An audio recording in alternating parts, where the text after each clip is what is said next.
Kumpulkan sebentar dengan cepat bahwa setelah selesai sholat yang ditutup dengan salam itu, Assalamualaikum warahmatullahi, Assalamualaikum warahmatullahi. Kata Al-Quran, jangan terburu-buru untuk beraktivitas yang lain sebelum Anda menyempurnakan satu amalan, yang amalan ini begitu dahsyat dalam pandangan Allah Subhanahu wa Ta'ala. Amalannya disebut dengan zikir. Di tulisan kami sudah disebutkan rincian amalan plus dengan dalil-dalilnya. Ya, saya persingkat. Tema kita adalah tentang amalan pasca salat. Di bagian kedua ini. Baik, ini tema kita. Kemudian amalan besarnya adalah zikir.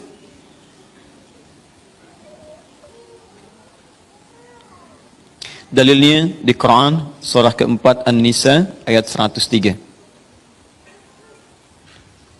Ini tema besar kita.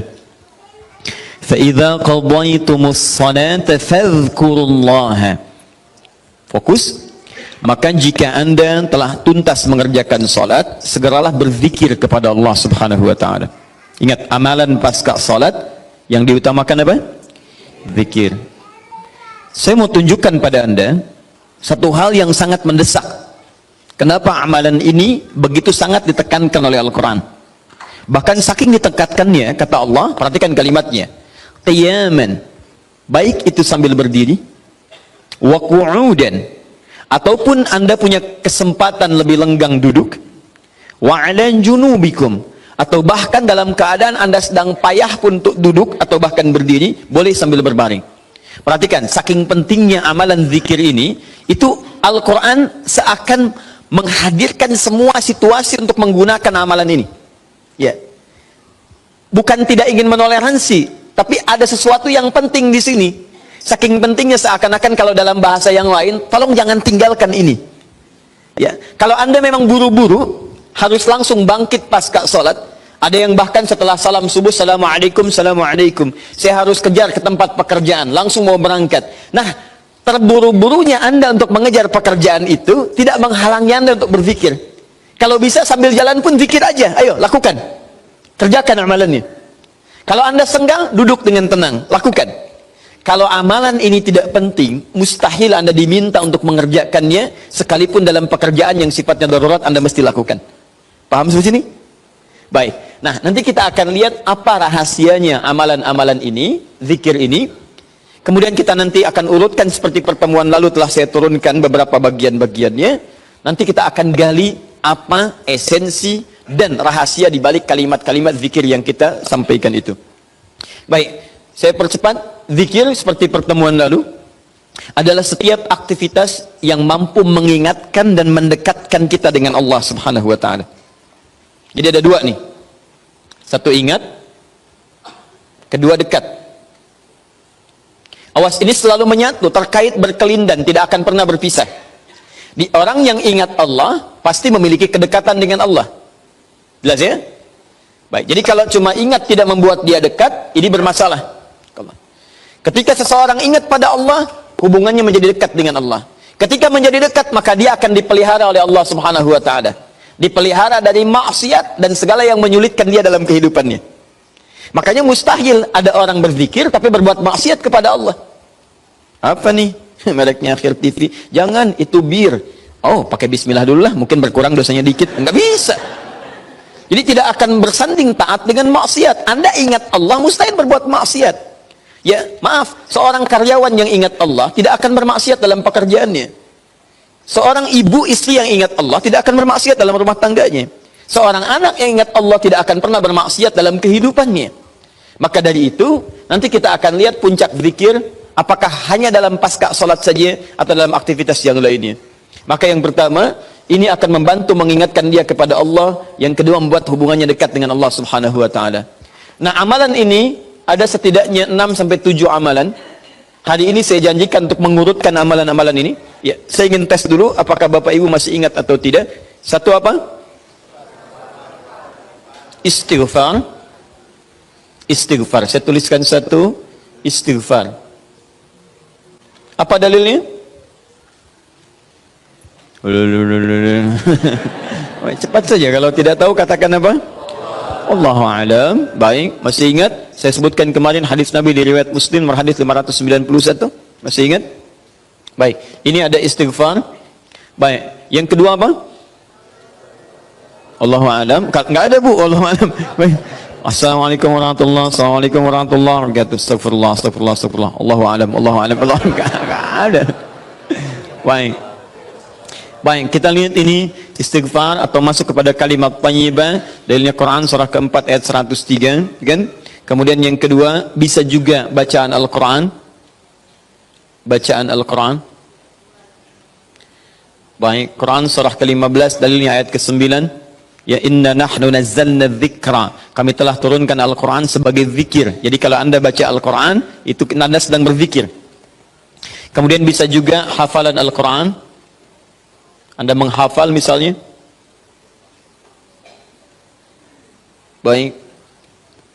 Misal Anda tidak membaca, tapi selesai salat Anda membacakan ayat-ayat Quran sebagai hafalan. Ada ayat kursi misalnya, ada 3 surah yang terakhir, ada kemudian ayat pertama sampai 5 misalnya, Al-Baqarah, ya ada ayat-ayat yang lainnya, hafalan misalnya. Begitu Anda bacakan, Anda sedang berzikir. Dalilnya Quran surah ke-54, ayat 17, ayat ke-22, ayat 32, ayat ke-40. Ketika Allah menyebut para penghafal Quran, menyebutnya dengan proses berzikir. Walaqad yassarnal Qur'ana lidzikri. Kami telah mudahkan Al-Quran sebagai zikir. Ya, hafalan di sini zikir. Untuk dihafal, untuk berzikir. Jadi kalau Anda pasca salat kemudian membaca ayat-ayat Quran dalam hafalan bukan menggunakan mushaf, maka Anda sedang berzikir kepada Allah Subhanahu wa taala. Dan nilainya 4 kali lebih banyak dibandingkan dengan yang membaca. Ya. Nah.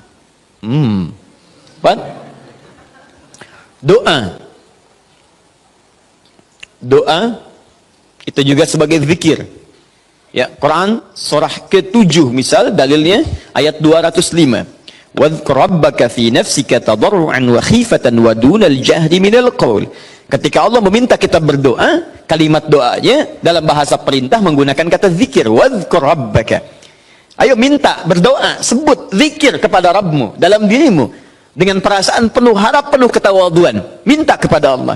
Di ketika Anda diminta untuk memohon berdoa kepada Allah, kalimat doa itu menggunakan zikir. Jadi ketika Anda sedang berdoa, Anda sedang berzikir. Bukankah saat berdoa Anda ingat kepada Allah? Bukankah saat berdoa keadaan Anda menjadi lebih dekat dengan Allah? Nanti kita akan lihat doa apa yang biasa dibaca Nabi pasca salat dan seperti apa cara memohonnya. Ada rahasianya. Anda tidak menggunakan ini, sangat disayangkan. Anda kehilangan momentum, dipercepat untuk memudahkan seluruh proses kehidupan Anda. 5, masih ingat? Salat. Nanti ada lagi amalan. Pasca salat, ada salat. Di begitu selesai, Assalamualaikum, Assalamualaikum. Kapan kemudian ini kita mesti tunaikan salat yang ini? Dan ada rahasianya juga. Bahkan salat yang ini boleh jadi akan memberikan syafaat dengan izin Allah kepada hamba-hamba yang dirasakan kurang amalnya.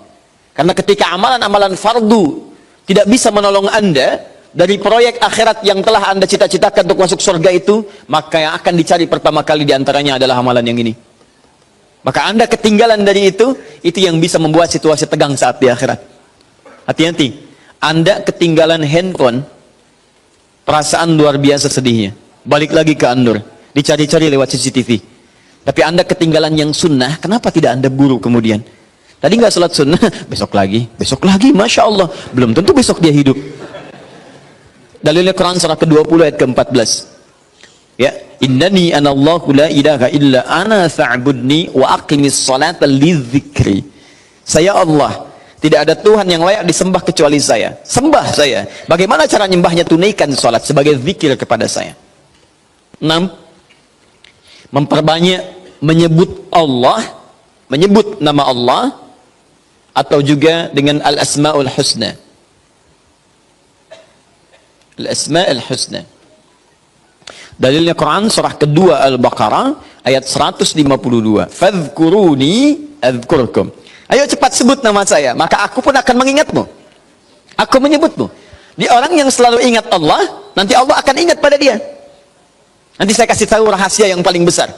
Bahkan ada orang yang saat membutuhkan ya dalam persoalan kehidupan kepada Allah, sebelum dia minta, karena Allah telah mengingatnya, Allah ringankan aktivitas kehidupan dunianya.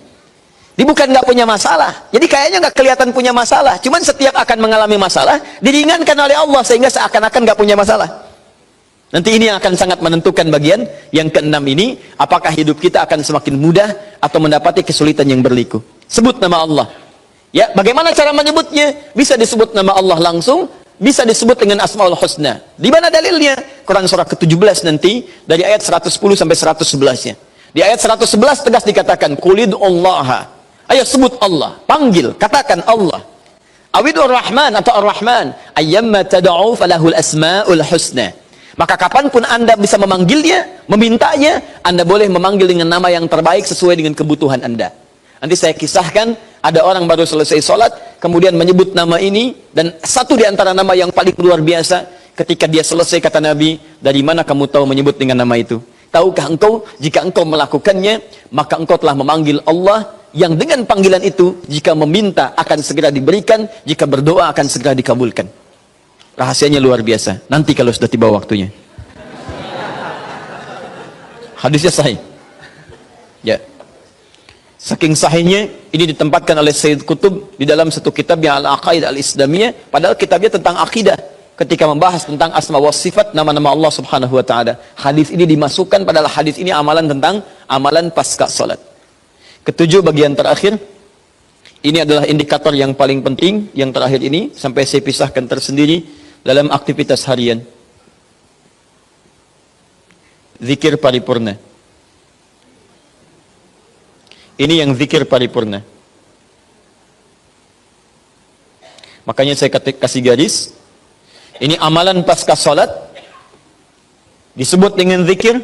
Bukan amalan biasa, tapi semua amalan ini akan dibawa kepada seluruh aktivitas hariannya. Bukankah pasca sholat ada yang jalan, pasca sholat ada yang kerja, pasca sholat ada yang makan, pasca sholat bahkan ada yang masak, pasca sholat ada yang bicara? Maka orang yang pasca sholat zikirnya itu benar latihan zikirnya, maka makannya adalah makan dengan berzikir kepada Allah, bicaranya zikir kepada Allah, jalannya zikir kepada Allah Subhanahu wa ta'ala. Nanti saya turunkan ayat-ayatnya, bagaimana orang berjalan sambil zikir, bagaimana orang kemudian makan zikir, bagaimana orang bicara zikir. Jangan-jangan selama ini kita hidup 24 jam tapi aktivitas kita tidak dalam rangka zikir kepada Allah Subhanahu wa taala. Nah, dalilnya Quran surah ketiga Ali Imran ayat 190 sampai 191. Inna fi khalqis samawati wal ardi wa ikhtilafil laili wan nahari la ayatin liulil.